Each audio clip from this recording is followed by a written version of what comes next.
Ayan, good morning. So, meron ditong napindot na boosting. Kaya ingatan natin pag na-disable ang account natin, baka hindi na tayo ma-monetize pag na-set up ang boosting, hindi mo binayaran. So, ito nagtanong no, si Ma'am Flores. Pes, good morning. Ask ko lang ba't may ganito? Ako, wala pa akong ads. So, yan. Payment method can't create ads. Ito yung kanilang conversation. So, ito yung na-save niya, no? Yan. Your daily budget may be limited initial. So, napindot niya ito. Meron siyang napindot to, $260. So, magra-run daw yung ads at yan ang mag-view. No? 5K. Yan. So, $100 na babayaran mo sa boosting, yan ang makakakita ng video mo. So, $200. Ayan, napakarami. 339K. People, grabe, ang dami, no? So, yun nga, napindot niya nga yan. Kasi nga, boosting, sineset up niya.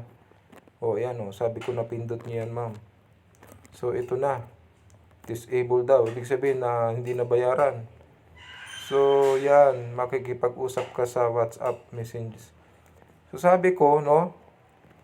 Ang setup natin dito sa sa dashboard, hindi sa boosting. Dito tayo pupunta sa dashboard. Kasi possible na hindi ka na ma-monetize pag na-set up mo ang boosting. At yan, monetization. So i-press natin yung monetization. Yan, dito tayo magsi-set up, hindi sa boosting para magka-ads tayo. Dito, yan, dito tayo magsi-set up.